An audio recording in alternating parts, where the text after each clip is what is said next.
La emergencia en California continúa después de 3 días de incendios, los más devastadores de su historia. Esta noche, esta es la situación. El incendio de Palisades entre Malibú y Santa Mónica ha consumido más de 8,000 hectáreas y se reporta apenas un 6% de control. Imagínense, 6%, es decir, prácticamente sin control en esta zona. El incendio en Eaton ha arrasado más de 5,500 hectáreas. Está controlado en 0%, es decir, no hay control. No pueden con las llamas en esta zona de California. Y ahora, el más reciente, el de Kenneth, que comenzó hace 7 horas. Le estoy hablando de condiciones meteorológicas que comprometen el trabajo de los bomberos y que azuzan las llamas. Ya ha consumido 400 hectáreas. Porcentaje de control en este caso, 0%. Regresamos a México. Hoy tuvieron la invitación, la convocatoria, 24 millones de estudiantes para regresar a las escuelas públicas, a las escuelas privadas de preescolar, de primaria y de secundaria en todo el país. Pero fue eso, una invitación, una convocatoria, porque en algunos estados tuvieron que ajustar esta fecha debido ni más ni menos que a las heladas. En Nuevo León era opcional asistir al primer día de clases, aquí se lo informamos. De 780,000 matrículas de alumnos, solo asistió el 5%. Algo similar ocurrió en Durango, donde la asistencia fue de entre el 20 y el 25%, pero las autoridades aclararon que no contarían las faltas. ¿Qué pasa en Zacatecas? Bueno, al menos 350,000 estudiantes regresaron a la escuela. Lo hicieron con protección extra por el frío.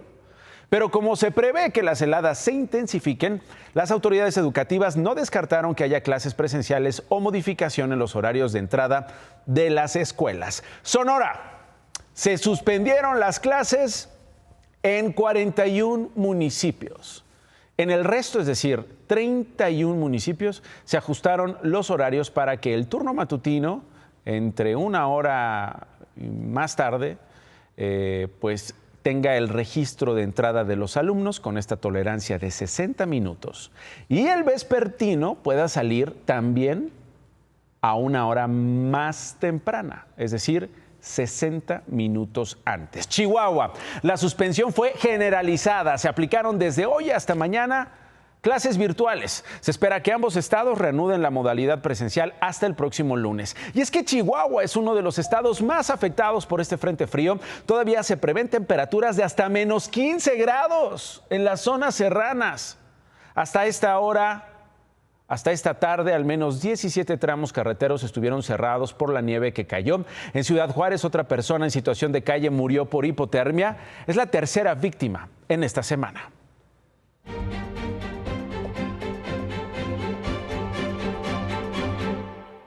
Luego de la rebelión de ayer que aquí le presenté en este noticiero, los vecinos de la recién nombrada Colonia Cuarta Transformación en Tultitlán, Estado de México, acudieron hoy a una mesa de diálogo con autoridades mexiquenses. ¿En qué quedaron? En esto.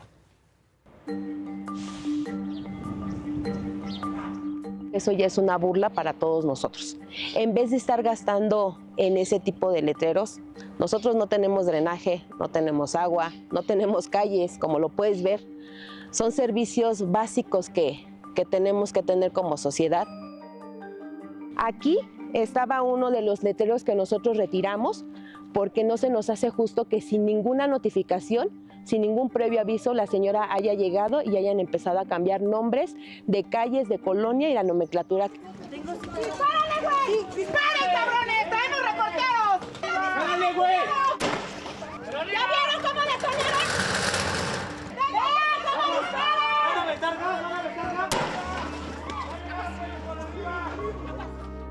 24 horas después del choque, la colonia Cuarta Transformación amaneció en calma. Con el mismo nombre, algunas mallas que los vecinos inconformes echaron abajo y letreros que sobrevivieron al descontento de ayer. Hoy, Un centenar de vecinos afectados por la ocurrencia del cambio de nomenclatura se reunieron con funcionarios del Gobierno del Estado de México y personal de la Fiscalía especializada en combate a la corrupción. Durante 2 horas a puerta cerrada, vecinos y autoridades alcanzaron los primeros acuerdos. Destacan: 1. La nueva nomenclatura no va a detener ni condicionar los trámites de los vecinos relacionados con sus viviendas. Y 2. La autoridad se comprometió a seguir con las diligencias alrededor de 80 denuncias presentadas por vecinos en contra de funcionarios municipales por abuso de autoridad. Delito que pudieron cometer cuando ordenaron demoler 18 casas en la colonia 4T, sin presentar un solo documento oficial que respaldara su actuar. Entre los investigados están el comisario de Seguridad Ciudadana, Roberto Escobar, el director de Desarrollo Urbano, Ricardo Rojas, el director de Gobierno Municipal, Cuitláhuac Castrejón, y la exalcaldesa de Tultitlán, Elena García. Alrededor de 7 personas que se tienen marcadas como probables responsables. Sobre el enfrentamiento de ayer con policías municipales, el abogado Fuentes dijo que las fotografías y videos de los hechos irán como datos de prueba a las carpetas de investigación. La próxima reunión entre vecinos y autoridades está programada para el próximo 31 de enero. 2 paramédicos desaparecieron y sus cuerpos fueron localizados una semana después en Tlaxcala. Hay partes en esta historia que no concuerdan.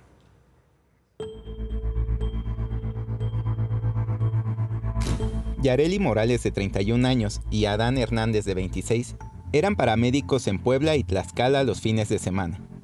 No hace mucho se habían comprometido para casarse.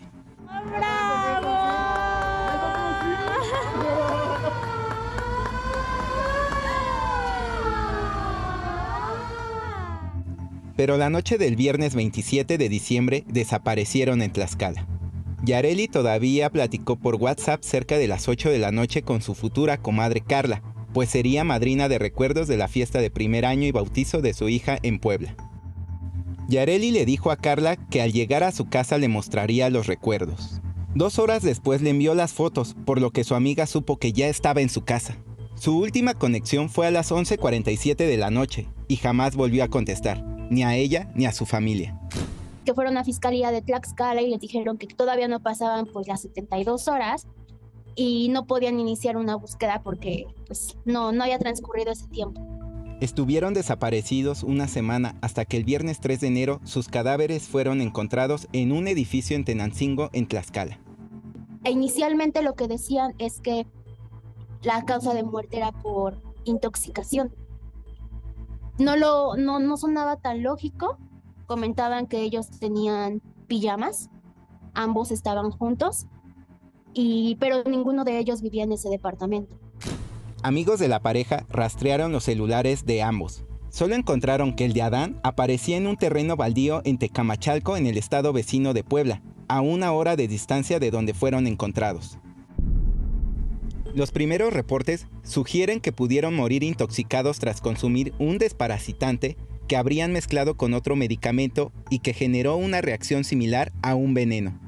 Hace 2 años, en el edificio donde fueron encontrados sus cuerpos, también hallaron a otra pareja que tenía 10 días desaparecida. Se cheque realmente de quiénes son esos departamentos que entran y sale gente y nadie vio nada.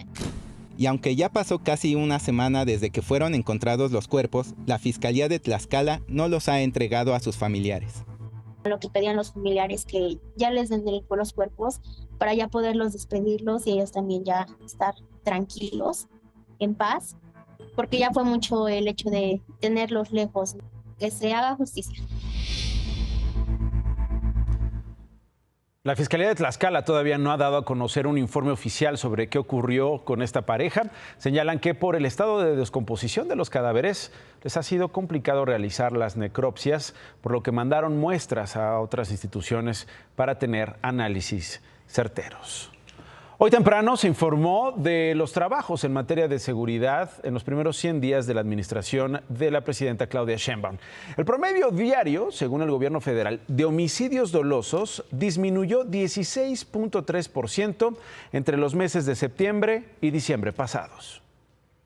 Miren, el resultado de hoy es importante.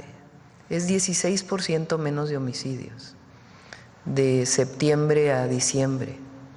Es un trabajo que a veces no es, digamos, visible en todos los días, pero es un gran trabajo del Gabinete de Seguridad. Se habló también de la violencia en Sinaloa. Mire, Marcela Figueroa, la secretaria ejecutiva del Sistema Nacional de Seguridad Pública, detalló estas cifras de promedio diario de homicidios dolosos. La violencia, según estos datos, tuvo un pico en octubre y noviembre, pero en diciembre el promedio se redujo a 5.1 homicidios diarios. El secretario de Seguridad y Protección Ciudadana Federal, Omar García Harfuch, añadió esta mañana este dato. En Sinaloa se han hecho un esfuerzo muy importante para disminuir la violencia. En Culiacán específicamente, la reducción del delito de homicidio de octubre a diciembre ha sido de 35%. Se continuará trabajando y fortaleciendo en este estado con el Gabinete de Seguridad. Y esta mañana, por cierto, le preguntaron a la presidenta sobre el reparto de roscas y juguetes de parte de presuntos integrantes del cártel Jalisco Nueva Generación en varias comunidades de Tabasco. Esto respondió la presidenta. Nuestra tarea es evitar que cualquier joven, ciudadano, niño, niña vea en la violencia o en algún grupo delictivo una perspectiva de vida. Porque no es una perspectiva de vida, es una perspectiva de muerte.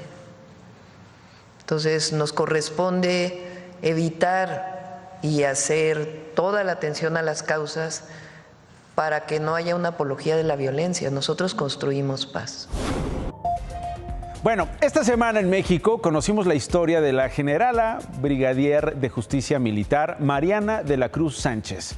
Esta semana supimos que es la primera mujer designada titular de la Defensoría de Oficio Militar, un rango que nunca antes había tenido una mujer en esa institución. Un techo de cristal roto por las mujeres. Mientras era enfermera en el Hospital Central Militar, tomó la decisión de estudiar Derecho y esta semana, la generala brigadier de Justicia Militar Mariana de la Cruz Sánchez se convirtió en la primera mujer en ocupar la jefatura de la Dirección de Defensoría de Oficio Militar. Egreso como subteniente enfermera y estuve trabajando en el Hospital Central Militar, en la unidad de terapia intensiva y cuidados coronarios. Entonces ahí fue cuando decidí estudiar la carrera de Derecho. Una vez abogada, cursó varias maestrías en Derecho mientras subía en el rango militar y ocupaba cargos en el Ejército. Ha sido jefa del Grupo de Promoción y Difusión Cultural, Equidad y Género y del Grupo de Estadística de la Dirección General de Derechos Humanos y fue directora adjunta de la Defensoría que ahora dirige. Su función es brindar una defensa legal a los miembros de la Defensa Nacional. Para la generala brigadier de la Cruz Sánchez, todos los miembros del Ejército, Fuerza Aérea y ahora de la Guardia Nacional, involucrados en faltas de disciplina militar e incumplimiento de sus funciones, tienen derecho a una defensa. Es un derecho del personal imputado designar a su defensor, inclusive puede designar a un defensor particular. O si requiere de un defensor de oficio, solicita un defensor de oficio. Enhorabuena, mañana le presento otras historias de mujeres. Por ahora, más noticias. La presidenta Claudia Sheinbaum se reunió en Palacio Nacional con los consejeros del Instituto Nacional Electoral para negociar el presupuesto para la elección de ministros, jueces y magistrados. Tenemos la garantía en este momento de que va a haber un recurso adicional. El fiscal general de la República, Alejandro Gertz Manero, reveló que el gobierno de Estados Unidos admitió que el 74% de las armas incautadas en México provienen del país vecino del norte. El INEGI dio a conocer el aumento al valor de la Unidad de Medida y Actualización, UMA, el cual será efectivo a partir del 1 de febrero. Con el ajuste, trámites como licencias de conducir, actas del registro civil, multas y créditos hipotecarios aumentarán su precio hasta en un 4.21% respecto al 2024. Vecinos de Ixtapaluca, en el Estado de México, denunciaron un incremento al pago de agua de hasta un 160% en comparación al año pasado. Además de ser un servicio deficiente, donde colonos pasan hasta 15 días sin agua.